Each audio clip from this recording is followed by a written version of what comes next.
अस्सलाम वालेकुम। आपका दोस्त, आपका भाई, आपका मेज़बान कादिर ख्वाजा आपकी खिदमत में हाजिर है। स्पोर्ट्स राउंडअप में आपको खुशामदीद कहते हैं। और पाकिस्तान सुपर लीग जिसका सबको इंतज़ार था वो बिलाखिर शुरू हो चुका है। सीज़न 10 गर्मा गर्म मैचेस का आगाज़ शुरू हो चुका है। लाहौर कलंदर ने पहले बैटिंग करते हुए 139 रन बनाए हैं और 140 रन का हदफ दिया है इस्लामाबाद यूनाइटेड को। और इसी के साथ साथ इफ्तिताही तकरीब जो है वो बड़ी धूमदार हुई है और बड़े ग्राफिक्स यूज़ किए गए, बड़ी आतिशबाजी का अहतमाम किया गया, सूफ़ी म्यूज़िक हुआ, फिर उसके बाद जो है वो रैप म्यूज़िक भी हुआ और तगड़ा म्यूज़िक अली ज़फ़र ने भी गाया। हमारे साथ जो है वो हमारे स्पेशल गेस्ट मौजूद हैं, साबिक टेस्ट क्रिकेटर हैं, अब्दुल रऊफ़ साहब मौजूद हैं। बहुत शुक्रिया सर वक्त देने का। आपने पाकिस्तान सुपर लीग जो है वो गुज़श्ता सीज़न देखे हैं। इस मरतबा आपका दिल कर रहा था कि यार हाइप आपने सुनी थी पाकिस्तान सुपर लीग की कि सीज़न 10 है, इसको देखना है, लोगों को बड़ा इंतजार था। आज तो ओपनिंग सेरेमनी भी हो गई है सर। देखिए, मेरा ख्याल है कि जिस तरह की आगाज़ हुआ था पाकिस्तान सुपर लीग का, उस तरीके से ये पाकिस्तान की जो लीग है वो आगे बढ़ नहीं रही। और इसमें मेरा ख्याल है कि रिस्पॉन्सिबिलिटी तो आती है पाकिस्तान क्रिकेट बोर्ड के ऊपर कि क्यों उसको वो इतना बड़ा ब्रांड बनाने में अभी तक नाकाम रहे, जिसकी यानी कि इंडिया की जो IPL है उसके बाद सबसे बड़ा ब्रांड इसको कंसीडर किया जा रहा था और उसको एक टफ़ टाइम देने जा रही थी। मगर उसके बाद स्लोली और ग्रेजुअली थोड़ा सा इसमें डाउनफॉल आता गया। आप लोगों को इतना ज़्यादा इंगेज कर नहीं सके। फिर जो आपकी लोकल कम्युनिटी थी आप उसको भी इंगेज नहीं सही तौर पे कर सके। आप जो आपके क्रिकेट के हलके थे उनको भी सही तौर पे इंगेज नहीं कर सके। फिर आपके ब्रॉडकास्टिंग के भी थोड़े से उसमें इश्यूज़ आते रहे हैं। फिर एक आपकी जो पाकिस्तान की क्रिकेट का डाउनफॉल है उसने बहुत ज़्यादा इस पर इफेक्ट डाला। उसके बाद जो कराची आपका लाहौर के बाद जो दूसरा, मेरा ख्याल कि लाहौर से पहले ही आप उसको कंसीडर करें जो सबसे बड़ा सिटी है, उसमें अगर लास्ट टाइम आपने जो मैचेस करवाए हैं तो उसमें जो इंटरेस्ट था पब्लिक का वो इतना ज़्यादा नहीं था। ये ऐसी चीज़ें थी जिनको पाकिस्तान क्रिकेट बोर्ड को एड्रेस करना चाहिए था PSL से, या जो लास्ट PSL नवा एडिशन ख़त्म हुआ था उसके फ़ौरन बाद, और एक साल में इनको अपनी प्रिपरेशन मुकम्मल कर लेनी चाहिए थी। तो अभी देर आए दुरुस्त है, देखें लेकिन एक ब्रांड है पाकिस्तान का, इसमें सारे पाकिस्तान के प्लेयर्स भी हिस्सा ले रहे हैं। उसके बाद जो फॉरेनर प्लेयर्स हैं वो भी पार्टिसिपेट कर रहे हैं, और उसके बाद जो फास्ट बॉलर्स की एक हाइप है वो दुनिया में सबसे ज़्यादा इस लीग में है। तो हम यही उम्मीद तो यही है कि ये एक अच्छा इस दफ़ा कॉन्टेस्ट आपको देखने को मिलेगा। एग्जैक्टली ऐसे ही है। और रऊफ भाई, हमने देखा कि मैंने सिकंदर रज़ा का इंटरव्यू भी किया, उन्होंने भी यही कहा कि मुझे IPL से ज़्यादा जो है वो पाकिस्तान सुपर लीग इसलिए पसंद है क्योंकि यहाँ पर जो है वो फास्ट बॉलिंग टैलेंट बहुत ज़्यादा है और यहाँ पर उनके सारे दोस्त भी हैं। तो ये अपनी अपनी सी लीग है। आपको पता है IPL भी इस वक्त चल रही है। तो आज के पहला मैच जो है उसकी पहली इनिंग पर नज़र मारते हैं। स्कोर कार्ड में आपको बताता हूँ। फ़खर जमान 1 रन बनाए। मोहम्मद नईम जो कि जिनकी बड़ी तारीफ़ कर रहे थे, हम भी बहुत उनसे एक्सपेक्ट कर रहे थे कि वो रन्स करेंगे, 1 छक्का लगाया उन्होंने और 8 रन बनाए। जबकि अब्दुल्ला शफीक जो हैं जिन्होंने 66 रन्स बनाए और 38 गेंदें उन्होंने खेली हैं, 6 चौके 3 छक्के हैं और 173.68 का उन्होंने स्ट्राइक रेट है। उसके साथ साथ डेरिल मिचेल जिन पर बहुत भरोसा किया जा रहा था लाहौर कलंदर की तरफ से, 13 रन्स बनाए। सैम बिलिंग्स भी 0 पर आउट हुए। सिकंदर रज़ा ने 23 रन्स बनाए। जबकि जहादाद खान, डेविड वीज़ा जो है वो 0-0 पर रहे। उसके साथ साथ शहीन शाह अफरीदी कप्तान 2 रन बनाकर आउट हुए। हारिस रऊफ़ ने 10 रन्स बनाए जबकि आसिफ अफरीदी ने 2 रन बनाए। तो टोटल हुआ 139। पूरे ओवर भी नहीं खेले अब्दुल रऊफ भाई। और बॉलिंग जो है वो जैसन होल्डर ने बहुत शानदार की है, 4 आउट किए हैं। उनको अपने कद का भी एडवांटेज हो सकता है क्योंकि आपकी जितनी हाइट अप्रॉक्सीमेटली उनकी हो सकती है। शादाब खान की बात करें तो काफ़ी अरसे से बड़ा लैग कर रहे थे परफॉर्मेंस का। हमने देखा कि जो चैम्पियंस T20 कप था उसमें भी उनकी परफॉर्मेंस अच्छी थी और उनका अच्छा कमबैक हो रहा था डोमेस्टिक जो टूर्नामेंट था। अब जो है वो उन्होंने 3.2 ओवर में 25 रन के एवज जो है वो 3 विकेटें ली हैं। तो ये शुक्र है कि कुफर टूटा खुदा खुदा करके, और शादाब की जो है वो वापसी होने जा रही है अल्लाह के हुक्म से। और 4 विकेटें जैसन होल्डर की हैं, बाकी नसीम शाह और इमाद वसीम ने 1-1 विकेट लिया है। तो क्या ओवरऑल कैसा देख रहे हैं लाहौर की परफॉर्मेंस को? चेज़ होता दिखाई दे रहा है रावलपिंडी की विकेट पे? देखिए, जिस तरह आपने शुरू में बात की कि लोगों का इंटरेस्ट किस तरीके से क्रिएट करना है, तो लोगों का इंटरेस्ट क्रिएट करने के लिए आपको बड़ा बड़ा स्कोर देखना पड़ेगा। और फिर उसके बाद जो सबसे मेजर जो चीज़ है वो ये है कि जो आपके टॉप बैट्समैन हैं, देखिए, एक तो ऑलरेडी पाकिस्तान की जो पोजीशन है वो डाउनफॉल का शिकार है। जो टॉप ब्रांड्स हैं वो इस तरह कंसीडर हो नहीं रहे जिस तरीके से उन्हें होना चाहिए। जो अब फ़खर ज़मान पे बहुत ज़्यादा पाकिस्तान की नेशन रिलाई करती है, और जब फ़खर ज़मान, बाबर आज़म, शाहीन अफरीदी, शादाब खान या इस तरह के जो बाकी प्लेयर्स हैं वो डिलीवर करेंगे तो फिर इस लीग का जो स्टैंडर्ड है वो नीचे से काफ़ी ज़्यादा ऊपर हो जाएगा। तो ये एक मेरे लिए बहुत ही एक क्वेश्चन मार्क है जिसका फ़खर ज़मान का जल्दी आउट हो जाना। ये एक बहुत ही अच्छा इनिशिएटिव लाहौर कलंदर ने लिया, जो मोहम्मद नईम को उन्होंने चांस दिया, क्योंकि उनकी बहुत ज़्यादा हमने तारीफ सुनी है, डोमेस्टिक में उन्होंने परफॉर्म किया और स्टेड अवे उन्होंने पहले मैच में ही उनको कंसीडर किया और चांस दिया। इससे पहले देखा गया कि जो यंगस्टर हैं आप उनको साथ रखते हैं मगर उनको चांसेस वगैरह नहीं मिलते, तो ये एक पॉजिटिव चीज़ है। दूसरा देखें कि एक ही बॉलर आया जिस तरह आपने बात की है, होल्डर, और उसने अपनी हाइट के साथ जो डिफरेंस है वो क्रिएट कर दिया और अभी तक वो सिलसिला चलता आ रहा है। जो पाकिस्तान के बैट्समैन जिस प्रॉब्लम का शिकार है, आपने न्यूजीलैंड में देखा, आपने चैंपियन ट्रॉफी में देखा, आपने साउथ अफ्रीकन टूर में देखा कि जैसे ही कोई लंबे कद का बॉलर आता है और उसको थोड़ी सी सीम या स्विंग मिलनी शुरू हो जाती है या हाइट मिलती है, तो उसमें सारे जो पाकिस्तान की बैटिंग लाइन कोलैप्स होना शुरू हो जाती है। तो ये जो इंटरनेशनल इवेंट, ये जो इस तरह की आपकी डोमेस्टिक लीग्स हैं उसमें इंटरनेशनल प्लेयर्स अगर इस कैलिबर के आके खेलते हैं तो फिर हमारे प्लेयर्स को भी थोड़ा सा उन पर टाइम लेना पड़ेगा ताकि इंटरनेशनल स्टैंडर्ड्स को यहाँ पर ज़्यादा से ज़्यादा खेल कर जाएँ और वहाँ पर मीट करना शुरू हों। तो और अब देखिए एक और एक्सपेक्टेशन तो हमें है शाहीन अफरीदी से, हारिस रऊफ से, कि वो 138 अगर डिफेंड करेंगे तो मेरा ख्याल है कि एक बहुत ज़्यादा हाइप क्रिएट हो जाएगी। अच्छा, वो अब उनकी बॉलिंग में आप देखें, तीनों जो फास्ट बॉलर हैं वो प्रॉपर फास्ट बॉलर हैं और तगड़े हैं और पाकिस्तान की तरफ से रिप्रेजेंट कर चुके हैं। अभी इनमें जमान खान नहीं है, हारिस रऊफ है, जहादात खान है, शहीन शाह अफरीदी है। फिर उसके साथ साथ इनको ऑलराउंडर डेविड वीज़ा की शक्ल में मिला। स्पिनर में आप देखें तो नईम भी बॉलिंग कर लेता है, नईम भी अच्छा ऑलराउंडर है, स्पिन अच्छी करता है। उसके साथ सिकंदर रजा है, आसिफ अफरीदी है। तो ये तीनों स्पिनर भी उनके तगड़े हैं, तीनों फास्ट बॉलर भी तगड़े हैं। उनकी बॉलिंग जो है, लाहौर ने हमेशा, आपको पता है कि बॉलिंग की वजह से ही मैचेस ज़्यादा जीते हैं। तो फ़खर ज़मान हमें लैग करते दिखाई दिए, गैर मुहताज शॉट्स खेल रहे थे। फिर उसके बाद अभी ख़ास तौर पर हम विकेट कीपिंग देखी है तो आज़म खान बड़ा स्टंप भी उन्होंने बड़ा लेट किया, हारिस रऊफ का नॉट आउट हुए। फिर उसके बाद कैचेस भी 3-4 उन्होंने हिलचुल की है। तो क्या चक्कर क्या है सर, इसके लिए उनको खुद क्यों नहीं सोचते अपने ऊपर वर्क करने के लिए? अभी तक आपकी मैं फिटनेस देख रहा हूँ तो आप तो इनसे यंग लग रहे हैं मुझे। देखिए मेरा ख्याल है कि पाकिस्तान क्रिकेट बोर्ड को जो स्टैंडर्ड हैं उनको दोबारा डिफाइन करना पड़ेगा, क्योंकि मैं अभी पढ़ रहा था अंडर 16 अंडर 17 टूर्नामेंट करवाया जो पाकिस्तान की डोमेस्टिक का इवेंट था, उसमें उन्होंने अंडर 16 बच्चों के लिए फिटनेस क्राइटेरिया रख दिया कि अगर आप इस सर्टन क्राइटेरिया को पास करेंगे तो फिर आपकी सिलेक्शन होगी। हालांकि उन बच्चों को पहले मेन स्ट्रीम लाइन में लाना चाहिए और उसके बाद उनको फिटनेस पे लेक्चर देना चाहिए और उनकी फिटनेस इंप्रूव करवानी चाहिए। मगर दूसरी जानब आप देखें, आपने ग्रेड 2 के लिए भी एक स्टैंडर्ड सेट किया कि ये सर्टन स्टैंडर्ड होगा फर्स्ट क्लास के लिए भी और हर लेवल पे डोमेस्टिक में। जो सबसे आपका बड़ा ब्रांड इस वक्त कंसिडर हो रहा है ये PSL, देखिए ये भी तो हमारा डोमेस्टिक इवेंट है, इसमें फिर क्यों कंप्रोमाइज़ की जा रही है? ये एग्जैक्टली $1 मिलियन क्वेश्चन है। यही हर बंदे के दिलों में और जहन में सवाल होता है। देखिए अगर बात करेंगे फिटनेस के हवाले से तो फिर ये सोचा जाता है कि उमर अकमल को फिटनेस की वजह से बाहर किया गया। तो फिर आप तो उमर अकमल के साथ आपने काफ़ी वक्त भी गुजारा है। इन लड़कों के बारे में थोड़ा सा बताएं, ये आमिर हो गया, उमर अकमल हो गया, मशदाद हो गया, इनके एटीट्यूड का वाकई प्रॉब्लम है? देखिए एक नाम साथ और शामिल करें, इमरान नज़ीर का। ओके। क्योंकि ये 4-5 मैंने इनके साथ बहुत टाइम गुजारा है। ये जो इमरान नज़ीर के साथ हम अंडर 19 में इकट्ठा हम शुरू हुए थे, उसके बाद आप अहमद शहजाद उस वक्त टीम में आया जब मैं पाकिस्तान टीम में कम बैक अपना किया था मैंने, और उसके साथ ये आए हैं मोहम्मद आमिर और उमर अकमल। इनका एटीट्यूड बहुत ही इंतहाई शानदार एटीट्यूड था और मैंने कभी भी नहीं देखा कि इन्होंने कुछ डिसरिस्पेक्ट किसी भी सीनियर के साथ की हो। तो लोग तो बड़ी उनके तो ऊपर तनकीद करते हैं रऊफ भाई। देखिए मेरे साथ बहुत अच्छे रहे हैं, मैंने अगर 1 घंटा भी इनके साथ बात की है तो इन्होंने मेरी बात सुनी थी। मगर आप पाकिस्तान क्रिकेट बोर्ड ने देखें कि जिस तरीके के इनको मेंटोर इनके ऊपर लगाए थे और जिस तरह के सीनियर, देखिए ये सारे लोग थे जो बाद में मुख्तलिफ स्कैंडल्स में पकड़े गए, जिन पे मुख्तलिफ एलिगेशन पाकिस्तान क्रिकेट बोर्ड के एंटी करप्शन यूनिट से आने शुरू हो गए थे। और ये पाकिस्तान क्रिकेट बोर्ड के जो लोग हैं जो हेल्म ऑफ अफेयर्स पर बैठे हुए हैं वो भी एग्जैक्टली जानते हैं, पाकिस्तान क्रिकेट बोर्ड का एंटी करप्शन यूनिट भी जानता है और सारे लोग जानते हैं कि कौन कौन लोग किस करैक्टर के हैं। फिर जब ऐसे करैक्टर के लोगों को आपने, इन जो बच्चे आपके टीम में यार इंतहाई एक्सट्रीमली टैलेंटेड थे, इन पे आपने उन पर मेंटोर लगा दिया, तो फिर आगे उनकी जो अपब्रिंगिंग इसी तरह की होनी थी कि उन्होंने सारा का सारा पाकिस्तान क्रिकेट का उन्होंने डिज़ास्टर करके रख दिया।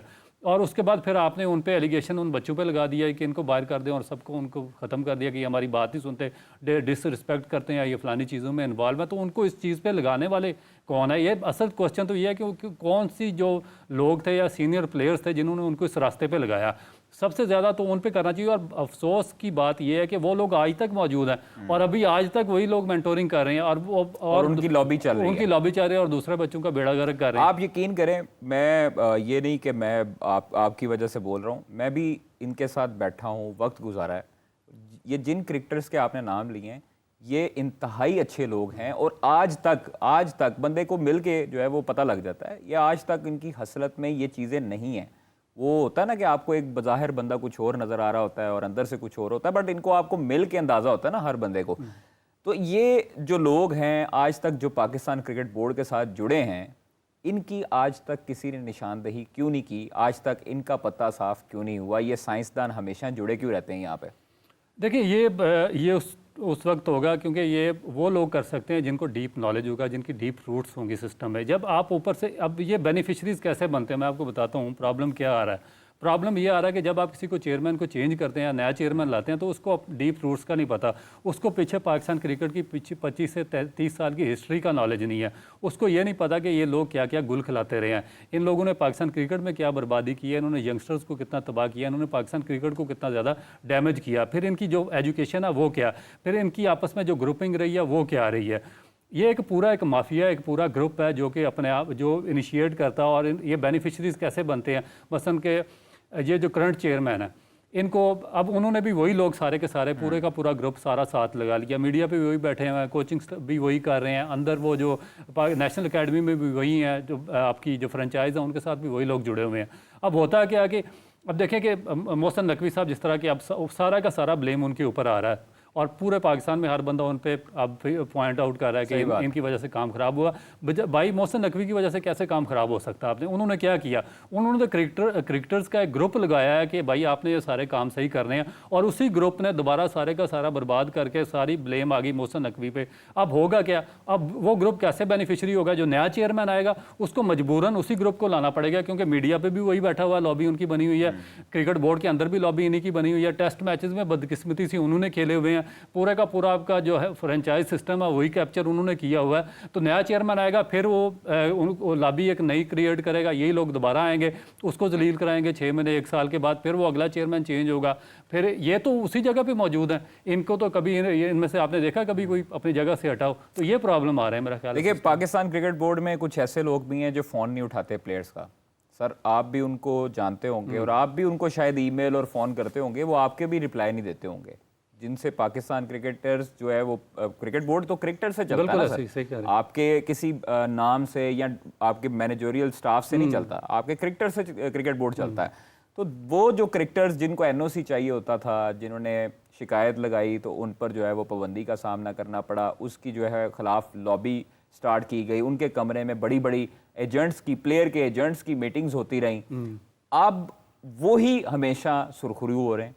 और क्या ऐसी चीज़ थी, क्या ऐसी गीदड़ सिंगी है जो वो आज तक हर चेयरमैन को गुलदस्ता पेश करते हैं, उनके साथ रहते हैं? मुझे समझ नहीं आती। वैसे रऊफ भाई इसका थोड़ा सा रोशनी डाले कि ये हो क्या रहा है पाकिस्तान में? देखिए ये एक मेरा ख्याल है कि बड़ी एक लंबी स्टोरी है और एक इंतहाई एक्सट्रीमली मेरा ख्याल है कि एक सैड स्टोरी है पाकिस्तान क्रिकेट की कि ये जो हेल्म ऑफ अफेयर्स पर जिन लोगों को बिठाया हुआ है ये डिज़र्व करते ही नहीं है, ना इनमें कोई एबिलिटी है। आप देखें कि अभी जो आपकी PSL है इसका सीज़न शुरू हो गया, आपने मुझे बताया कि 1 साल के अंदर अंदर क्या प्रिपरेशन की। आपका कराची का जो पूरा सिस्टम पिछले साल हुआ, कोलैप्स हुआ, वहाँ पे लोगों के इंटरेस्ट बिल्कुल 0 लेवल पे था। सही बात है। ये किसकी वजह से हुआ? चैंपियंस ट्रॉफी में अवाम नहीं आई। अच्छा अवाम नहीं आई। और आप देखें कि अब उसका हल इन लोगों ने, ये कितने शातिर और कितने इवल माइंडेड लोग हैं, इन्होंने उसका हल क्या निकाला? कराची को 3 मैच दे दिए। भाई बजाय कि उस चीज़ को दुरुस्त करें कि भाई लोगों को मैच कम कर दिया। आपके पास 1 साल का पूरा आपको टाइम मिला, ठीक है जी, 1 साल का आपको टाइम है, आपने कितने लोग एंगेज किए वहाँ पे, आपने कम्युनिटी को एंगेज करने के लिए क्या काम किया, आपने वहाँ पे बिजनेस ढूंढे, आपने जो बड़े बड़े वो वहाँ पे लोग ट्राइकॉन बैठे हुए हैं उनको आपने एंगेज किया, आपने यूनिवर्सिटीज़ कॉलेजेस और स्कूल के बच्चों को साथ इन्वॉल्व किया, आपने ग्राउंड की रेनोवेशन के लिए क्या काम किया, आपने जो कराची सिटी क्रिकेट एसोसिएशन थी उसके साथ मिलकर आपने किस तरीके से कोई प्लान बनाया कि किस तरीके से कराची को मेन स्ट्रीम में लाना। ये बड़ा ज़बरदस्त पॉइंट है, इसी पॉइंट पर गुफ्तगू करते हैं। हमारे साथ मैनेजर हैं क्वेटा ग्लैडिएटर्स के आज़म खान साहब। बहुत शुक्रिया आज़म भाई, आपने बहुत खिदमत की है, अभी तक कर रहे हैं और मुख्तलिफ क्रिकेटर्स आप लोगों के क्लब से खेलते हैं, आप लोगों ने क्रिकेटर्स बनाए हैं और बड़े बड़े नाम प्रोड्यूस करके पाकिस्तान क्रिकेट को दिए हैं। बहुत शुक्रिया वक्त देने का। कैसी जा रही है तैयारी कोयटा ग्लैडिएटर्स की सर? इस दफ़ा नया कप्तान है, नई होप्स हैं, नए लड़के हैं, नए चेहरे हैं, कितने उम्मीद है कि पाकिस्तान सुपर लीग सीजन 10 की ट्रॉफी कोयटा ही लेके जाएगी? बिस्मिल्लाहिर्रहमानिर्रहीम। कादर भाई, पहले तो शुक्रिया, आपने मुझे मौका दिया। कोयटा ग्लैडिएटर की तैयारियां माशाल्लाह से अच्छी जा रही हैं और माशाल्लाह प्लेयर भी हमारे सारे फिट हैं और उम्मीद है कि हमारी टीम इंशाल्लाह ये टूर्नामेंट जीतेगी। ले जी, उम्मीद है। मेरे साथ साबिक टेस्ट क्रिकेटर अब्दुल रऊफ साहब मौजूद हैं। आजम भाई, ये अभी काफ़ी जो है वो इन्होंने बड़ा पॉइंट रेज किया कि कराची में मैचेस बहुत कम दिए गए हैं और कराची वाले जो हैं वो आते नहीं हैं। उनको इंगेज करने के लिए किसी ने कोई कोशिश नहीं की, बल्कि उसके अलावा मैच कम कर दिए गए, तादाद कम कर दी गई। तो आप लोगों का दिल नहीं करता कि कराची में उसको इंगेज करने के लिए अवाम को मार्केटिंग अच्छी की जाती, कोई ऐसे जो है वो चीज़ें की जाती कि अवाम जो है वो जुड़ती, ज़्यादा से ज़्यादा स्टेडियम आए? रऊफ भाई, अस्सलाम वालेकुम। जी वालेकुम सलाम। मेरे ख्याल में रऊफ भाई की बात सही है, लेकिन क्रिकेट बोर्ड कोशिश कर रहा है। अब अवाम तो आपको पता है, कराची की अवाम इतना दूर पैदल चल के आने से काफी परेशान होती है, तो इसलिए लोग मैच देखने नहीं आते। क्रिकेट बोर्ड कोशिश कर रहा है कि लोग आए और इस दफा आप देखेंगे इंशाल्लाह कराची में कोयटा ग्लैडिएटर के मैच में तो लोग आएंगे, मुझे उम्मीद है। सर, आपका कहने का मतलब है कि जो दूसरा मैच होने जा रहा है पेशावर और कोयटा का, उसमें कोयटा को ज़्यादा सपोर्ट मिलेगी, बाबर आजम को लोग इतना सपोर्ट नहीं करेंगे, या साइम को, लोकल बॉय है साइम को भी इतनी सपोर्ट नहीं मिलेगी, क्योंकि साइम भी आपके ही प्रोडक्ट है और कोयटा का पहले वो प्लेयर था। तो फिर कोयटा को वन साइड मैच, इसका मतलब है जितवाया जाए? देखें, मैच जितवाना तो जो अच्छा खेलेगा वो मैच जीतेगा। सारे कौमी क्रिकेटर हैं, भले वो साइम हो, बाबर हो या कोयटा ग्लैडिएटर्स में जो लड़के खेल रहे हैं। हमारी कोशिश ये है कि हम लोगों को एंगेज करें और ग्राउंड लाएं। तो इसलिए मैंने कहा कि इंशाल्लाह उम्मीद है कि कोयटा के मैच में लोग होंगे। आजम भाई, ऐसी कोई बात हुई है, सरफराज भाई ने कोई आपसे कोई बात की हो, नदीम भाई से कोई बात की हो कि मेरा दिल करता है अभी भी मैं जो है वो PSL खेलूं और परफॉर्मेंस दूं? हालांकि उन्होंने एक डोमेस्टिक भी टूर्नामेंट जो खेला था मेंटोर होने के बावजूद। तो क्या अभी कोई ऐसी बात है, या वो कहते हैं, वो राजी हैं कि मैं टीम डायरेक्टर ही ठीक हूँ? देखें, तो सरफराज अहमद की अपनी, आपको पता है, मर्जी है, वो खेलें या डायरेक्टर रहें। नदीम उमर साहब ने कभी भी उनको मना नहीं किया खेलने से या कहा हो कि आप ना खेलें। वो सरफराज अहमद को फ्री हैंड उन्होंने दिया हुआ है कि वो खेलना चाहते हैं तो खेलें। डायरेक्टर अच्छा, आजम भाई, एक और चीज़ हमने देखी है वीडियो में, नदीम भाई प्रैक्टिस के दौरान खड़े हुए हैं और मॉनिटरिंग कर रहे हैं। तो अब हमें जो है वो पता लग रहा है कि नदीम भाई जो है वो एक एक चीज़ नोट करेंगे और ख़ुद अपनी निगरानी में टीम को प्रैक्टिस करवाया करेंगे। देखें, नदीम, हर ओनर जो है, आज एक और ओनर भी टीम के साथ खड़े थे। भाई मालकान है टीम के, वो टीम के साथ खड़े हो सकते हैं, देख सकते हैं सब कुछ। नदीम भाई हमेशा से मॉनिटरिंग करते हैं सब, और मालकान जो है टीमों के वो मॉनिटर करते हैं, ऐसा नहीं है। वो प्लेयर्स आपको आए थे तो उनको मिलने के लिए गए थे, सब प्लेयर्स से उनकी मुलाकात रही। अच्छा, बिल्कुल। और आप लोगों के पास हमने देखा है कि बड़े सीनियर क्रिकेटर्स भी मौजूद हैं आपके स्क्वाड में। शुएब मलिक हैं, उसके बाद फ़हीम अशरफ हैं, काफ़ी ऐसे प्लेयर हैं जो पाकिस्तान की नुमाइंदगी कर चुके हैं। आपको किस प्लेयर से ज़्यादा तवक्कुआत हैं कि ये प्लेयर जो है वो हमें हमारा मैच विनर साबित हो सकता है? कादर भाई, जितने प्ले लिए हमने, वो सबसे उम्मीद है कि इंशाल्लाह कोई ना कोई तो हमें मैच जिताएगा ही। और आपको पता है, जब टीम बनती है तो सबसे उम्मीद लगा के ही बनाते हैं कि भाई ये प्लेयर है, ये टीम के लिए अच्छा होगा और अच्छा करेगा, तो इसीलिए उसको टीम का हिस्सा बनाया जाता है। आजम भाई, आपने इफ्तिताई तकरीब देखी है, कैसी लगी है आपको? नहीं, इफ्तिताई तकरीब मैं नहीं देख सका, और हमारी थोड़ी मीटिंग चल रही थी टीम की, तो मैं उसको नहीं देख सका। तो सऊद पर हमने एक सऊद का गुज़श्ता रोज़ इंटरव्यू किया और बड़ा वो भी मुतमईन था कि कोयटा ग्लैडिएटर जो है वो इस मरतबा मायूस नहीं करेगी और जीतेगी मैचेस और टूर्नामेंट भी जीतेगी। कप्तान बनाने के हवाले से कैसे फ़ैसला किया, क्या आया जहन में कि सऊद को ही कप्तान होना चाहिए? देखें, सऊद जो है वो कराची रीजन की कप्तानी कर चुके हैं, और उनकी कप्तानी में टीम जो है वो टूर्नामेंट जीती है, T20 जीती है, एक ट्रॉफी जीती थी। तो इसलिए सऊद हमारे पास कोयटा ग्लैडिएटर में खेल रहे थे कई सालों से। तो हमने कहा कि कोयटा इस दफा कप्तान इनको नदीम उमर साहब ने बनाया, और इंशाल्लाह उम्मीद है कि उनसे कि वो अच्छा करेंगे टीम के लिए। थैंक यू वेरी मच जी। आजम खान हमारे साथ मौजूद थे रऊफ साहब, और कहा है कि जी सऊद शकील कराची की भी नुमाइंदगी करते रहते थे, और कैसा देख रहे हैं सऊद का डिसीजन? वैसे मुझे बजाते तौर पर खुद जो है वो ये अच्छा डिसीजन लगा है कि आपने सरफराज को 9 एडिशन में कप्तान बनाए रखा, अच्छी इज्जत दी, तो उसको जो है वो अब नए लड़के पर भरोसा करना चाहिए था। देखिए, मेरा तो ख्याल है कि बहुत ही इतना लंबा चांस नहीं देना चाहिए, क्योंकि आप कौन सा कोई आप जिम्बाब्वे हैं या कीनिया है या कोई नीदरलैंड है कि आप कुछ सर्टन प्लेयर्स हैं उनको भी लटका के चलते जा रहे हैं और 10-10 साल उनको लमका के रखते हैं। आपके 25 करोड़ तो आपकी आबादी है, इवन कि आप तो ऑस्ट्रेलिया से बहुत ऊपर है। न्यूजीलैंड की आबादी कितनी है? 1 करोड़ भी आबादी नहीं होगी है। तो वो तो रिप्लेसमेंट करते रहते हैं। तो आपके 25 करोड़ है, और फिर उसके बाद सबसे एक ही गेम आपकी है जिसको पूरा पाकिस्तान खेलता भी है और देखता भी है। तो आप इनको किस लिए लिंगर ऑन करते हैं? यही सबसे बड़ा डिजास्टर है पाकिस्तान क्रिकेट का, कि आपको रिप्लेसमेंट पे जाना पड़ेगा। जितने भी आपके टॉप क्लास प्लेयर्स हैं, चाहे वो कोई कैप्टन है, बॉलर है, स्पिनर है, बैट्समैन है, आपको चाहिए कि उनके पीछे 3-3, 4-4 रिप्लेसमेंट उनकी रखनी चाहिए हर टाइम पे। फिर ये होगा कि जो आपकी पाकिस्तान टीम का डाउनफॉल है, इस तरह डाउनफॉल नहीं होगा कि आप तीनों फॉर्मेट में बिल्कुल नीचे चले जाएं। सर, और यही कुछ पाकिस्तान का डाउनफॉल जो है वो न्यूजीलैंड के खिलाफ जो स्क्वाड था, पहले तो सिलेक्शन कमेटी का बताएं कि स्क्वाड ठीक था।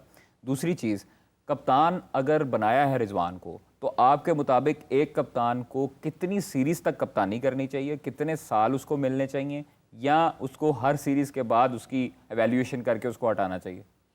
देखिए, इस तरीके से नहीं आप क्रिकेट चला सकते। जो आपका मेजर डिजास्टर हुआ वो शुरू हुआ चैम्पियन ट्रॉफी, और उससे पहले, बल्कि उससे भी पहले, जब आपने 2 अपने कोचेस तय किए हैं। देखिए, आप लेके किस तरीके से आए। जब कोई भी नहीं आना चाह रहा था, आपने दोबारा रिक्वेस्ट की मिकी आर्थर को, उससे ज्वाइन किया। फिर आपने उसके साथ इतना रॉन्ग कॉन्ट्रैक्ट साइन किया कि वो इंग्लैंड में बैठे होगा और यहाँ पे पाकिस्तान की टीम खेल रही होगी और वो कोच करेगा। फिर आप वर्ल्ड कप जो इंडिया में हुआ उसमें आपका डिजास्टर हुआ। फिर वहाँ से आपने चेंज करके गैरी क्रिस्टन को लाए हैं। फिर आपकी ये वहाब रियाज, यूसुफ वगैरह, रजाक, जो एक मस्करों की सिलेक्शन कमेटी बनाई थी, इनके ज़रिए आपने वो टीम सेलेक्ट करवाई वर्ल्ड कप के लिए। वो पहले दूसरे राउंड में बाहर हो गई, तो आपने सारा मलबा फेंका गैरी क्रिस्टन पे। फिर उसको आपने वहाँ से पाकिस्तान वापस बुलाया, चैम्पियंस कप हो रहा था, उसके साथ मिल बैठ के आपने अगला जो आपका सिनेरियो था, वो लॉन्ग टर्म पॉलिसी थी, उस पर आपने काम किया। और 15 दिन नहीं गुजरे, आपने उसको सैक कर दिया। जैसन गिलेस्पी को आपने 1-2 सीरीज़ दी, उसके बाद उसको भी सैक कर दिया।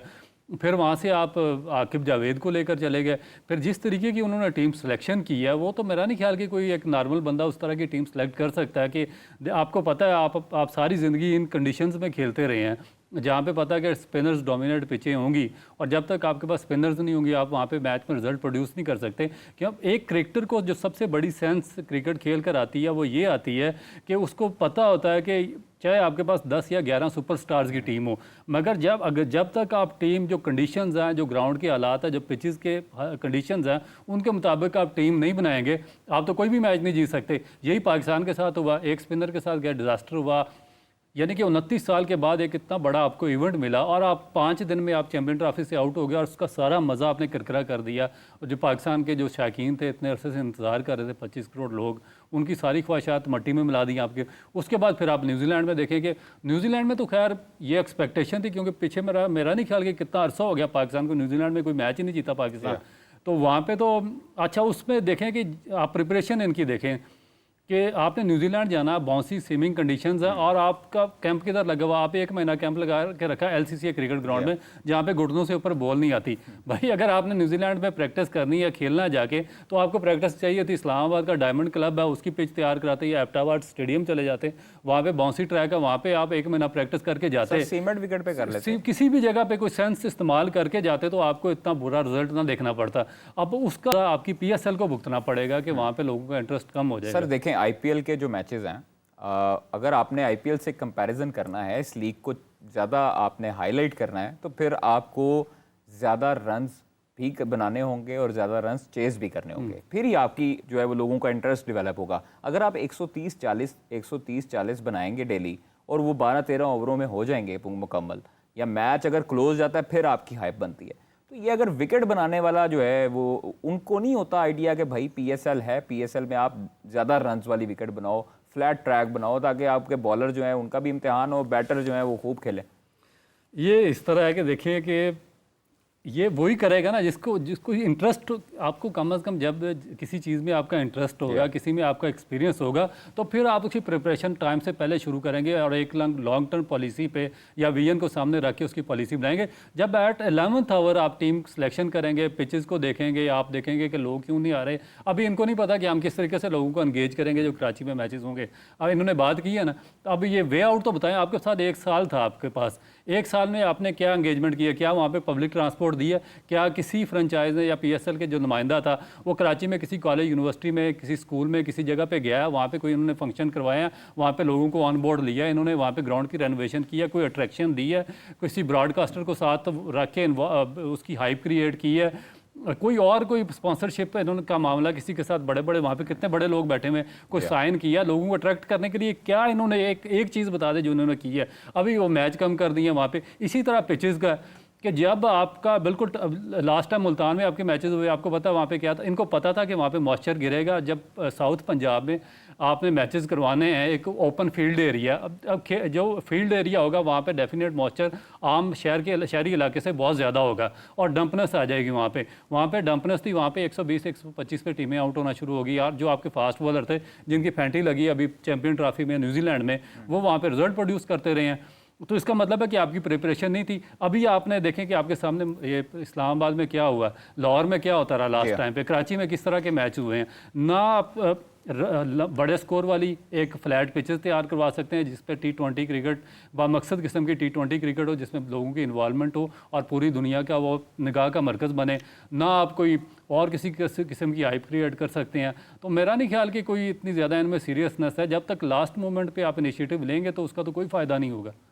देखें अब्दुल रऊफ भाई, आपने जो भी पाकिस्तान के क्रिकेटर हैं, एक मेरा पर्सनल सवाल है, अगर आप बुरा ना बनाएं, आपकी एजुकेशन मैं जानना चाहता हूं कि कितनी है। देखिए मेरी एजुकेशन, मैंने जब पाकिस्तान टीम में आया था तो उस ज़माने में मैंने पॉलिटिकल साइंस में मास्टर किया था और मेरी जो कश्मीर अफेयर्स में मास्टर मैंने किया हुआ था, क्योंकि मेरा तल्लुक ही कश्मीर से है। तो मैंने अभी दोबारा उसमें क्रिकेट खेलने के बाद, क्योंकि मुझे शौक़ था पढ़ने का और मेरा 25-30 साल का क्रिकेट का एक्सपीरियंस था, तो मैंने स्पोर्ट्स साइंसेज में MSc की है। अच्छा। फिर उसी स्पोर्ट्स साइंसेज में मैंने MPhil किया और अब इंशाल्लाह ताला मैं PhD करूँगा इसी में, क्योंकि एक लंबा अरसा इस फील्ड में गुजारा तो वो करना तो चाहिए आपको। सर इतनी पढ़ाई करने का क्या फ़ायदा है मुझे? देखिए मैं तो अपने इंटरेस्ट के लिए, अपने शौक़ के लिए, क्योंकि मुझे जानना है इसके बारे में। एक फील्ड है जिसको आपने 30 साल दिए हैं, तो फिर जब आप उस फील्ड में के बारे में आपको एक एक चीज़ का डेफिनेट पता होना चाहिए। जो लेटेस्ट टेक्नोलॉजी है उसका यूज़ आपको आना चाहिए।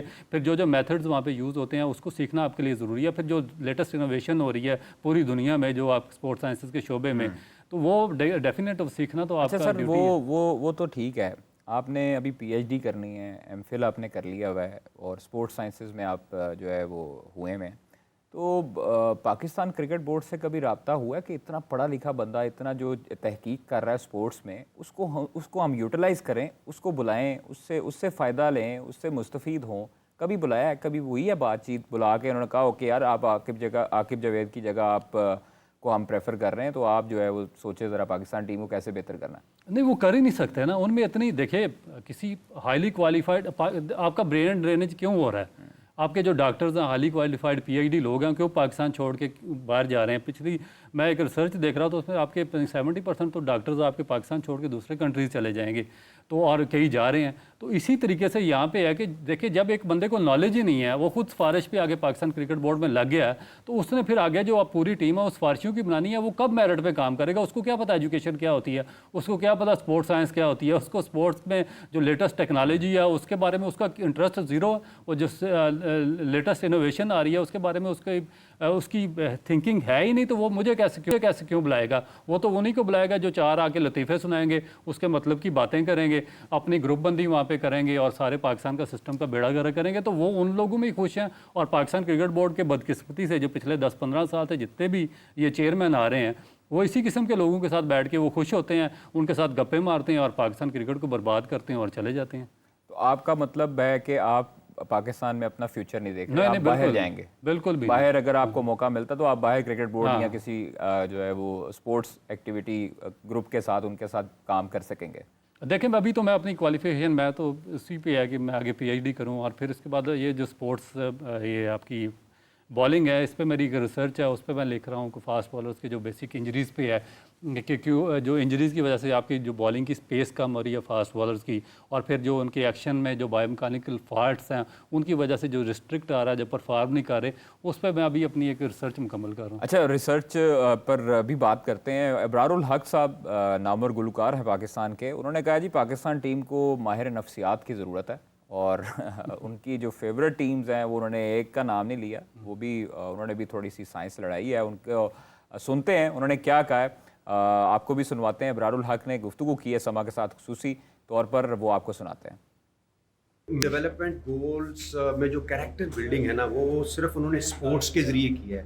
हमारे नौजवान बजाय इसके मनशियात की तरफ जाएं, गलत चीज़ों में जाएं, स्पोर्ट्स एक बेस्ट एक्टिविटी है, इनको इंगेज करने के लिए ये जो इकदाम हुआ है इसको जितना भी अप्रिशिएट किया जाए वो कम है, और ज़्यादा से ज़्यादा लोग स्पोर्ट्स की तरफ इंगेज हों इसका एक, और फिर इससे नया टैलेंट भी निकलता है, हमारी ज़रूरत है नए प्लेयर्स की, सो इसको अप्रिशिएट करता हूँ और उसकी जितनी भी हाइप क्रिएट की जाए वो काम है। देर के बाद एक यहाँ पे अच्छा मैच देखने में आ रहा है, इंटरनेशनल क्रिकेटर्स आ रहे हैं, लोग क्रिकेट के बहुत बड़े फ़ैन हैं पाकिस्तान में, अगरचे थोड़े से मायूस हैं, लेकिन ये एक ऐसा मौका होता है कि चलो ये दोनों टीमें अपनी हैं सारी, जब भी जीतेगा पाकिस्तान जीतेगा और फिर अच्छी खबरें भी इंशाल्लाह आएंगी।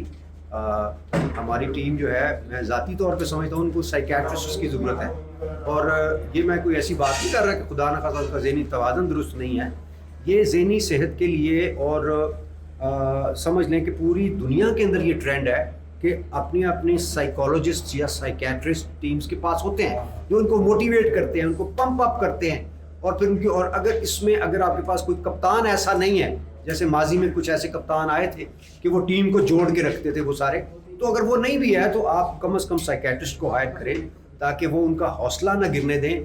प्रेशर बहुत बड़ा किरदार अदा करता है गेम के अंदर, वो ख़त्म होकर दिलेर होकर खेलें। हमारी पाकिस्तानी कौम भी तो शुरू हो जाती है ना ट्रोलिंग करना। मेरा दिल तो हमेशा कोयटा ग्लैडिएटर्स के साथ रहा है, इसलिए कि कोयटा मैं चाहता हूँ खुशी के पैगाम जाए, ट्रॉफी उधर जाए, तो मेरे दिल के करीब है। रहता मैं लाहौर में हूँ तो लाहौर कलंदर के लिए मैंने गाना भी गाया था। इस्लामाबाद मेरी तालीम हुई, पढ़ा यहाँ पे है, तो इस्लामाबाद के लिए भी दिल धड़कता है। हर मुल्क के मास्त के मुल्क के खुदाए मास्त, और मैंने सहारा का आगाज़ किया था मुल्तान शरीफ से, तो ये सारी टीमें मेरी हैं, जो भी जीता मैं जीता। देखिए जी अब्दुल रऊफ भाई, उन्होंने बड़ा एक सियासी बयान दिया है। उन्होंने कहा जी लाहौर मेरी फेवरेट टीम है, इस्लामाबाद से मैं पढ़ा हूँ और कोयटा मेरी जो है वो भी फेवरेट टीम है, तो उन्होंने सारी जो है वो टीमें मिक्स कर दी। और साइकेट्रिस्ट का उन्होंने कहा है जनाब, वही आप जो कहते हैं कि माहिर नफ्सियात की ज़रूरत है, तो वाकई इनको माहिर नफ्सियात की ज़रूरत है या साइंसदान काफ़ी हैं पाकिस्तान क्रिकेट बोर्ड में? नहीं डेफिनेट होती है, बिल्कुल उन्होंने दुरुस्त बात की है, क्योंकि खुद पढ़ाते रहे हैं ना, मैं इनको जानता हूँ यूनिवर्सिटी लेवल से, उस ज़माने में भी ये हमारी यूनिवर्सिटी में भी आया करते थे, तो वो उन्होंने बड़ी एक सही बात की है। देखिए ये एक होता है स्ट्रेस और एंग्जाइटी का लेवल हो जाता है, फिर वो डिप्रेशन बन जाता है, तो ये इन चीज़ों को काउंटर करना बहुत ज़रूरी है। एज ए साइकोलॉजिस्ट आपके पास होना चाहिए, वो आपको अच्छे तरीके से वो जो प्लेयर्स हैं उनकी अपब्रिंगिंग करेगा, उनको काफ़ी चीज़ों को हैंडल करना सिखा देता है। फिर होता क्या है कि आपका देखें कि एक अरोजल लेवल होता है जो कि किसी भी स्पोर्ट्समैन के लिए बड़ा ज़्यादा ज़रूरी होता है, मगर उसका एक सर्टन लेवल होता है, जब वो अपने मैक्सिमम ऑप्टिमल लेवल पे चला जाता है उसके बाद वो इंतहाई ख़तरनाक हो जाता है। तो वो फिर उस लेवल से आपको नीचे उसको मेंटेन रखना पड़ता है एक मैक्सिमम लेवल पे। अगर उससे ऊपर या उससे नीचे चले जाएगा तो आपकी परफॉर्मेंस में बहुत फ़र्क आ जाएगा। आप देखिए बाबर आजम की एग्जांपल इसी से मैं कोट करता हूँ कि बाज़ दफ़ा ऐसा होता है कि आप फॉर्म में भी होते हैं, मगर आप पे प्रेशर इस तरह का डेवलप कर दिया जाता है या हो जाता है कि आपकी परफॉर्मेंस उस लेवल की नहीं रहती। आप जो उसमें ये होता है, जो साइकोलॉजी कहती है कि जब आप प्रैक्टिस करते हैं ना, तो वो प्रैक्टिस भी आपके लिए उल्टा नुकसानदेह होना शुरू हो जाती है। आपने देखा होगा कि हमारे टॉप के प्लेयर्स बहुत ज़्यादा टाइम ग्राउंड में देते हैं, प्रैक्टिस करते हैं, मगर साइकोलॉजिकली वो अच्छे तरीके से ट्रीट नहीं हुए होते, तो इसी वजह से वो जो प्रैक्टिस है वो उल्टी हो जाती है। जब वो टीम हो जाते हैं, उसमें मैच में जाते हैं इतनी ज़्यादा प्रैक्टिस के बाद, तो वहाँ पर उनसे परफॉर्म नहीं होता। तो ये मेरा ख्याल है कि साइकोलॉजिकल फैक्टर डेफिनेट है इसमें। ले जी, इस पर गुफ्तगू करते हैं। साबिक टेस्ट क्रिकेटर और साबिक कप्तान सलमान भट्ट साहब हमारे साथ मौजूद हैं। भट्ट साहब बहुत शुक्रिया वक्त देने का। अबरारुल हक कहते हैं कि पाकिस्तान टीम को एक जो है वो माहिर नफ्सियात की ज़रूरत है, तो आपका भी यही मौक़िफ़ है? मुझे तो इल्म नहीं है कि इस कॉन्टेक्स्ट में बात हो रही है, कि क्या इसका बैकग्राउंड है, इसलिए मैं इस पर कमेंट नहीं कर सकता। नहीं जी, इस पर कमेंट नहीं कर सकते। चलें, आप पाकिस्तान सुपर लीग पर बात करते हैं। पता जो नहीं है बात क्या हो रही है। हाँ, देखिए पाकिस्तान सुपर लीग पे बात करते हैं सलमान भाई, और 140 रन का हदफ, 19 पर एक आउट हो चुका है अभी इस्लामाबाद यूनाइटेड का। कैसा देख रहे हैं? पार्टनरशिप बिल्ड नहीं हुई फ़खर जमान की किसी प्लेयर के साथ भी। नईम जो नया लड़का है वो हमने गनी ग्लास क्रिकेट ग्राउंड में भी देखा, उसको प्रैक्टिस करते बड़े छक्के लगा रहा था, लेकिन आज जो है वो टोटली सिनेरियो चेंज हुआ, पार्टनरशिप कोई बिल्ड नहीं कर सका अब्दुल्ला शफीक के साथ। देखिए जब इस्लामाबाद ने आज बॉलिंग का आगाज किया तो थोड़ा सा पिच में आप कह लें, हो सकता मॉइस्चर हो, बारिश हुई थी, थोड़ी बहुत मूवमेंट थी, और हमने देखा कि जितने भी हमारे नए बच्चे अपकमिंग हैं, थोड़ी सी मूवमेंट होती है, दे लैक फीट मूवमेंट, इनका पाँव नहीं चलता। अगर आप नईम को देखें तो जो उसने शॉट खेले दोनों लेग्स वाले बॉलों को खेले, जो बॉल ऑफ स्टंप से बाहर निकल रहा था सिर्फ उनका बैट लटक रहा था, there was no feet in the stroke. So technically glitches नजर आ रहे हैं आपको प्लेयर्स के अंदर ना, इसको थोड़ा एड्रेस करना पड़ेगा। बिल्कुल ही आप बैट घुमा के पावर हिटिंग को हमने शायद ये ज्यूम कर लिया है कि बस जोर से हिट मारनी है, हालांकि प्रॉपर क्रिकेट के अंदर रहते हुए भी आप बहुत कुछ कर सकते हैं, लेकिन जहां पे भी थोड़ी चैलेंजिंग कंडीशंस आएंगी, बॉल मूव वगैरह करेगा, वहां पे फिर टेक्निक जो है अगर वो नहीं है आपकी सही तो आपको फिर स्ट्रगल करनी पड़ेगी। सलमान भाई, पाकिस्तान टीम को किसकी नज़र लग चुकी है? 2023 वर्ल्ड कप, फिर उसके बाद 24 में, फिर उसके बाद 25 चैंपियंस ट्रॉफी, हम लोग शिकस्त पर शिकस्त खाते जा रहे हैं, कप्तान पर कप्तान चेंज होता हुआ जा रहा है। अभी भी रिजवान पर जो है वो तनकीद हो रही है, रिजवान कहता है कि इख्तियारात नहीं दिए जा रहे, कोई सिलेक्शन कमेटी जवाबदेह है तो कोई हेड कोच पर डालता है। हो क्या रहा है पाकिस्तान क्रिकेट में? कैसे बेहतर किया जा सकता है इसको?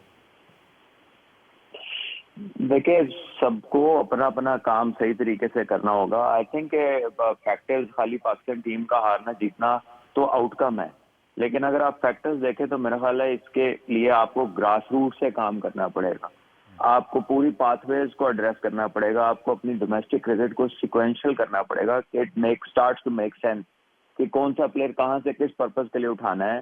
कोर्सेज फॉर कोर्सेज की बात तो होती है, लेकिन हम जब दुबई जाते हैं तो हमारे पास स्पिनर नहीं होता, जब हम न्यूजीलैंड जाते हैं तो हमारे पास 4 स्पिनर होते हैं।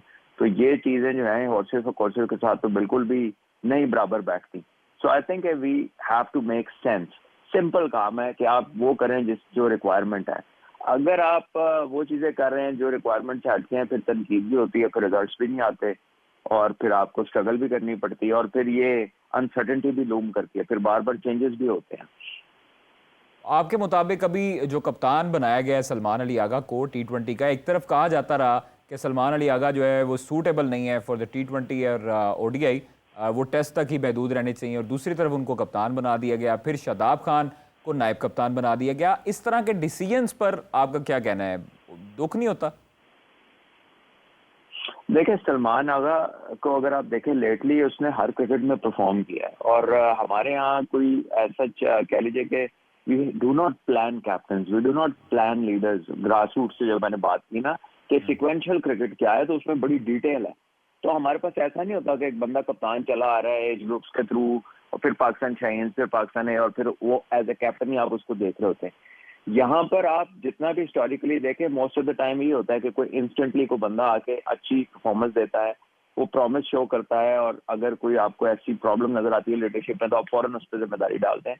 तो ये इंस्टिंक्टिव मूव्स आपको बड़ी दफा पाकिस्तान की हिस्ट्री में देखने को मिलती हैं, जबकि हम इस रोल को उस तरह से नहीं लेते जिस तरह से इसको लेना चाहिए।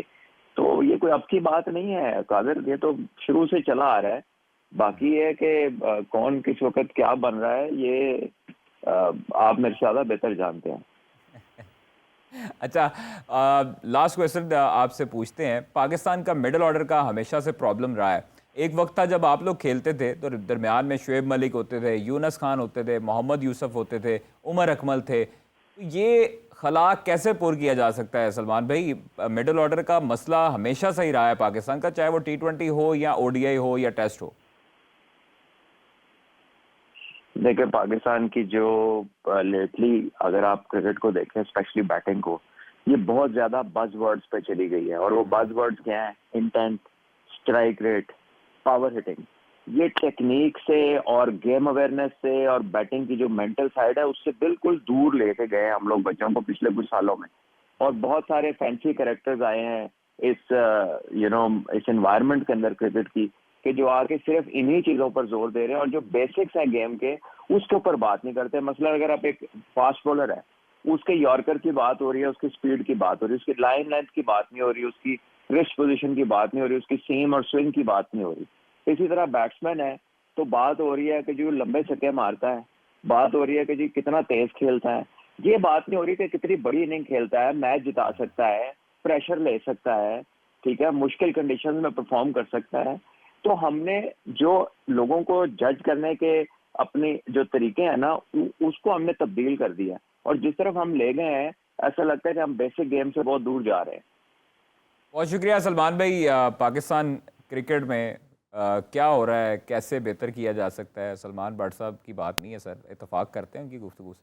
देखिए, मैं इससे भी थोड़ा सा पीछे जाता हूँ कि आपके पास आप क्यों इस तरफ जा रहे हैं T20, जिसने कहा ना टेक्निक नहीं है और ये चीज़ें सिखा रहे हैं और ये चीज़ें सिखा रहे हैं, तो उस पर जा क्यों रहे? क्योंकि आपका जो शॉर्ट फार्मेट है T20, उसमें पैसा बहुत ज़्यादा आ गया। ठीक है, पैसा कमाना आपका राइट है, जितना ज़्यादा आप पैसा कमाएंगे उतना ज़्यादा आप लगाना भी चाहिए। आपको लगाना किस पे चाहिए? डेवलपमेंट पे लगाना चाहिए। डेवलपमेंट पे कहाँ पे लगाना चाहिए? जहाँ से 99% आपका टैलेंट आ रहा है। 99% आपका टैलेंट कहाँ से आ रहा है? आपका 99% टैलेंट आ रहा है क्लब से। मुझे बताएं कि PSL के शेयर से या जितना PSL से इन्होंने कमाई की है पाकिस्तान क्रिकेट बोर्ड ने, या बाकी से रेवेन्यू जनरेट किया, कितना पैसा क्लब क्रिकेट में गया जो जहाँ से 99% आपका प्लेयर पैदा होता है। तो बेसिकली जब आप इन चीज़ों को निगलेक्ट कर देंगे, ग्रास रूट को, बेसिक इंफ्रास्ट्रक्चर को, ग्राउंड ख़त्म हो गया, प्लेयर्स की बेसिक ख़त्म होगी, उनके पास जो नेसेसिटीज़ थी, चीज़ें इतनी ज़्यादा महंगी होगी, स्पोर्ट्स की खरीदने की अहलियत ख़त्म हो गई है, इन्फ्लेशन आसमान पे चली गई है।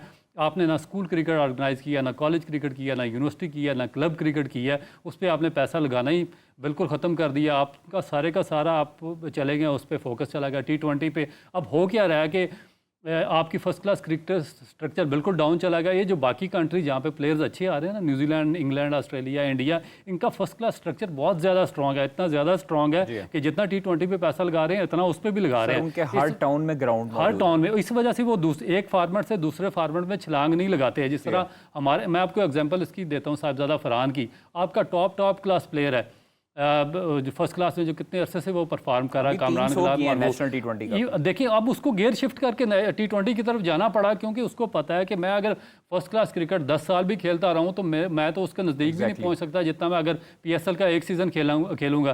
तो जब आपने इतना बड़ा डिफरेंस क्रिएट कर दिया है तो फिर आपके पास टैलेंट कब आएगा या कहाँ से आएगा? ना आपके पास कोई बॉलर रहेगा, ना स्पिन बॉलर रहेगा, ना बैट्समैन रहेगा। सर आप यकीन करें कि मैं जब लाहौर कलंदर्स की अभी ट्रेनिंग चल रही थी गनी क्लास ग्राउंड DHA में, तो वहाँ पर मैं जाता था उसकी कवरेज के लिए। तो वहाँ पर जब मैं ट्रेनिंग देख रहा था तो मुझे वहाँ पर सुनाई ये दिया कि इनका एक लड़का है मोमिन, जो चाइना मैन है, लाहौर कलंदर्स का स्क्वाड का हिस्सा है, और उस बेचारे के पास आप ये देखें कि वो इतना टैलेंटेड है। उसकी बॉलिंग मैंने देखी है, बहुत उम्दा बॉलर है, और जिस तरह सुफियान मुकीम है उसकी ही कॉपी नज़र आती है। उसके पास ना बैट था ना किट बैग था। तो आप ये देखिए, जब प्लेयर्स आपके जो लड़के इतना टैलेंट होने के बावजूद जो चीज़ें अफोर्ड नहीं कर सकते, फिर उसको लाहौर कलंदर्स ने, शाहीन शाह अफरीदी ने उसको हाईलाइट किया और शाहीन अफरीदी ने ही उसको बैट दिलवाया और किट बैग दिलवाई। ये इस तरह के कितने मोमिन जो है वो प्लेयर होंगे। सर तो इसको देखें ना, इसको काउंटर किसने करना? देखें कि जब आपने हर चीज़ सेंट्रलाइज की हुई है, आपने कोई चीज़ डिसेंट्रलाइज की ही नहीं है। आपने रीजन्स को क्या पावर दी है? कभी एसोसिएशंस को आपने कभी पावर दी है? उनको इनपावर किया? आप एग्जांपल तो दे देते हैं ना इंडियन IPL की, मगर उन्होंने तो नीचे सारी की सारी जो अपनी एसोसिएशंस हैं उनकी पावर किया हुआ। साथ अब एंगेजमेंट आ गई है फ्रेंचाइज की, और वो हर एक अपने अपने शहर को और अपने अपने इलाके को ऑन करते हैं, वहाँ पर वो डेवलपमेंट का काम करते हैं, बच्चों को सारा कुछ देते हैं, वो लोगों को उसकी ऑनरशिप लेते हैं, लोगों को साथ इन्वॉल्व करते हैं, पैसा जनरेशन करते हैं, हर जगह से वो कोशिश करके जनरेट करते हैं। हमने तो हर चीज़ को सेंट्रलाइज करके अपने पास रखा हुआ है। यहाँ से ही हम कोच भेजते हैं, यहाँ से ट्रेनर भेजते हैं, यहाँ से ही पैसा भेजते हैं। अगर पाकिस्तान क्रिकेट बोर्ड यहाँ से पैसे ना भेजे तो आप क्लब का एक मैच नहीं करवा सकते, डिस्ट्रिक्ट का एक मैच नहीं करवा सकते, ना आपका रीजन का कोई टीम बना सकता, ना कुछ कर सकता। अब मुझे बताएं कि एक ऐसा कंट्री जिसमें 80% लोग खत्ते गुर्बत की लाइन से नीचे ही ज़िंदगी गुजार रहे हूँ, तो वो अपने बच्चे को 1 लाख या 80,000 रुपये का वो बैट कहाँ से लेकर देंगे? वो 50,000 के स्पाइक्स किधर से खरीद कर देंगे अपने बच्चों को? तो ये एक पाकिस्तान क्रिकेट बोर्ड का काम है कि भाई ये जितना पैसा यहाँ से फंड जनरेट कर रहे हैं IPL से, वो डिस्ट्रीब्यूट, जब तक आप वेल्थ को PSL से। जब तक आप जो वेल्थ की डिस्ट्रीब्यूशन है वो प्रॉपरली नहीं करेंगे ऊपर से नीचे तक, तो आपका सिस्टम आगे जनरेट, आप कैसे पाकिस्तान क्रिकेट टीम के प्लेयर्स को 1-1 करोड़ 2-2 करोड़ और मेंटोर को 50-50 लाख या 1-1 करोड़ रुपया दे रहे हैं और सैलरीज दे रहे हैं पाकिस्तान क्रिकेट बोर्ड में बैठे हुए, ये जो AC DCO यहाँ पे लगे हुए हैं, जो अपने जो जेन्युइन ओहदों पे सरकारी मुलाजमत पे 1 लाख तनख्वाह डिजर्व नहीं करते, वहाँ पे 20-20 लाख रुपया तनख्वाह पाकिस्तान क्रिकेट बोर्ड से ले रहे हैं। और उसी पाकिस्तान क्रिकेट बोर्ड जिनके कंधों पे खड़ा है, जिन बच्चों के जहाँ से क्रिकेट जनरेट होगी तो पाकिस्तान क्रिकेट बोर्ड की बुनियादें खड़ी रहेंगी, उन बच्चों पे, उन क्लब पे आप 1 रुपया लगाने को तैयार नहीं है, तो फिर कैसे आपका सिस्टम आगे बढ़ेगा? देखिए, ये सिस्टम अल्लाह करे कि अच्छे तरीके से आगे बढ़े। अब्दुल रऊफ साहब हमारे साथ मौजूद रहे और बड़ी ज़बरदस्त गुफ्तगू की है, और चेयरमैन पाकिस्तान क्रिकेट बोर्ड और पाकिस्तान क्रिकेट बोर्ड के तमाम ओहदेदारान से मेरी ये हम्बल रिक्वेस्ट है कि जो पढ़े लिखे क्रिकेटर्स होते हैं, जो इसमें तहकीक कर रहे होते हैं, उनसे मुस्तफ़ीद हुआ करें, उनसे फ़ायदा लिया करें और उनको बुलाकर ख़ास तौर पर इज़्ज़त भी दिया करें। तो इसी के साथ आप लोगों से इजाज़त चाहता हूँ। कल आपसे फिर इंशाल्लाह मुलाकात होगी। अपने मेज़बान कादिर ख्वाजा, अपने भाई कादिर ख्वाजा को दीजिए इजाज़त। अल्लाह हाफ़िज़।